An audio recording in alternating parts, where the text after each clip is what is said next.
Branden. How you doing? I'm good. How are you, Rachel? I'm fine. Now, obviously, I started by calling you Jacob. Does that happen a lot? Yes. I've been called everything but my name for my whole life. Yeah, it's all so good. interesting because you have two first names as a last name. I know. How did that happen? What a mess. Yeah, Jacobs is my mother, and my father's last name is Jenkins. Yes. Oh, I love that. Combined them. How very progressive of them. I know. Listen, this is the moment that we're I love that for them. very lucky. Yeah. So obviously, you are known for being this amazing writer, showrunner, and you're executive producing this series. Now, I'm just curious, how did the idea come about to turn this amazing, critically acclaimed novel, Kindred, by Octavia E. Butler? How did you come up with the idea to make it into a TV show? Yeah, I mean, this is one of my favorite books, and Octavia Butler has been one of my favorite authors since I started reading, honestly. Right. And I don't know what it was, but maybe the third or fourth time that I reread the book, I closed it and I thought to myself, this is a TV show. Oh, yeah. And I became obsessed with trying to make that happen, honestly. And that was in 2010.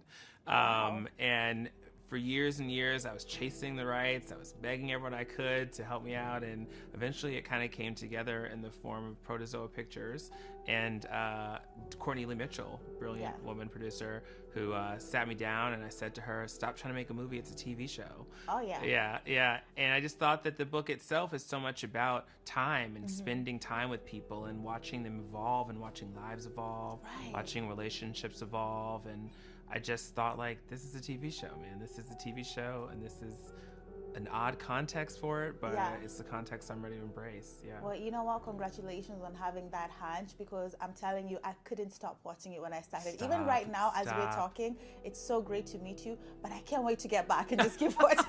Thank you so much. I know in my heart that this is going to be a huge hit, just because I can see people being so fascinated by it. I mean, we all fantasize about time traveling. Now, as Black people, I think the one time period we would like to avoid is the one that you exactly go to. Like, it's so funny because I was just speaking with Mallory and I was telling them, I was thinking if I time travel, probably the safest time to go back to would be the 80s. Anything before that is a bit murky. That's right. But even the 80s was a little tricky. It was a little tricky, but it was at least I could console myself with bright colored clothes and some good music. Exactly. Right?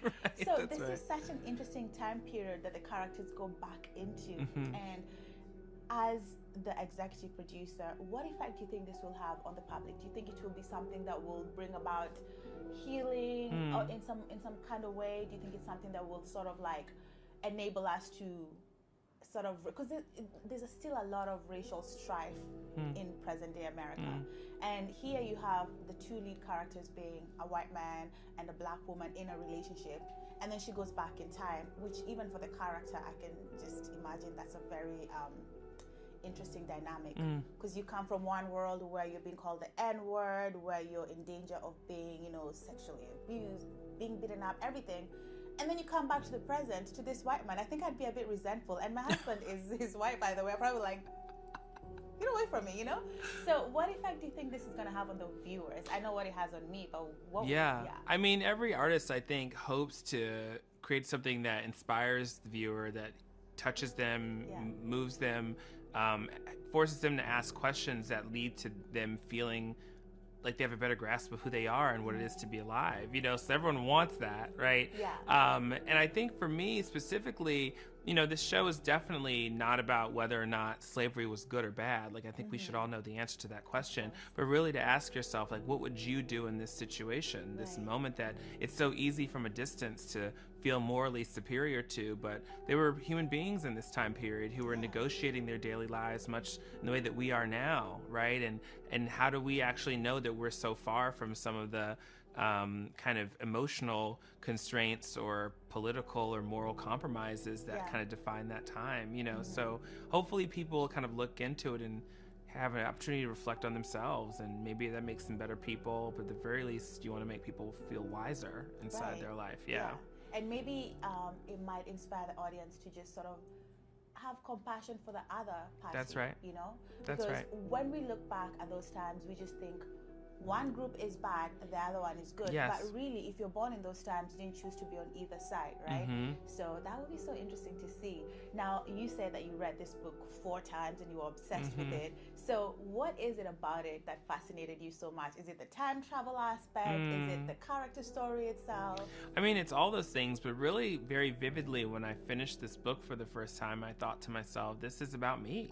This is the first time I'd ever read a book where I was like, this is me, this is my family history, this is asking the questions that I'm asking about myself and who I am in this moment. And it was just like a deeply penetrating piece of literature that I just had never encountered, and I just never encountered those themes anywhere else.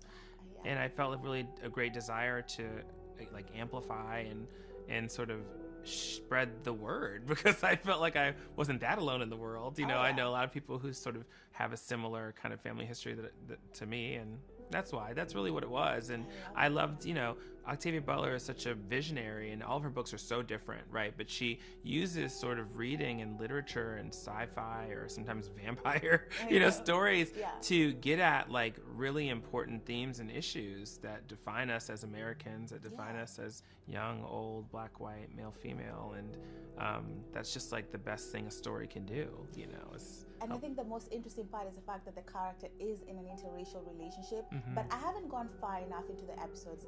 Is she in one in the past? No, because she gets to travel with him to the past.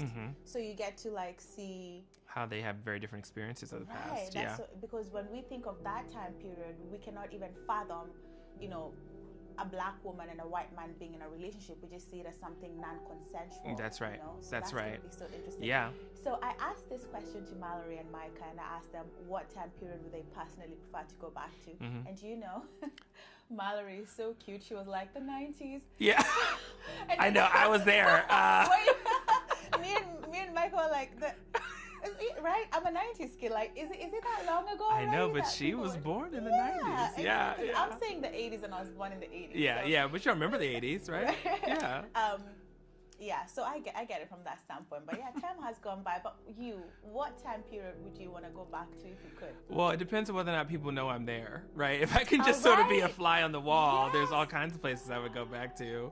Because that's how I picture it too. It's like I'd go, but like maybe I'd be this invisible person, or maybe like I can't succumb to any of the illnesses. That's right. Yeah. If I go back to slavery, like I can be whipped. That's right. There's rules like that. There's a bunch of places I would go, but if I have to walk around being me, there's not a lot of places I'm trying to be. Sometimes I think about the Harlem Renaissance weirdly as an interesting thing to have experienced or seen, just like an amazing time with like lots of great parties and a lot of creativity and people asking like interesting questions in new ways. I love that stuff. And, but I kind of also would go back as far as I could just to see what it was like. I want to see the things that we don't know about, I want to see what the 15th, 14th, 13th century looked like on Africa, or I don't know, just love it all. Do you think that time travel could really become a thing? Some scientists seem to think so. Well, I don't know if I'll make it there. Right? Maybe we won't make it there, but I mean, I don't know. That kind of freaks me out. I kind of like time the way it is. I like we all move in one direction. Yeah. I think if we could just go back and only be spectators and you can't change a thing, like you can't touch anything, maybe it would be fun to do. It's kind of like going back and just watching a movie in real time. Yeah, like tourism. Yeah, that's like what you want to do. Yeah, time travel tourism. Thank you so much for speaking with me, Sheen. Like, I cannot tell you how, obviously, as a Black publication, we're always there to champion Black talent. And the fact that you have this amazing show, and we know that you're behind it as an African-American, the lead is an African-American, and also the fact that they're an interracial couple, that's something that we are looking forward to seeing. I think this show is going to touch so many different people for many different reasons. So thank you for creating it.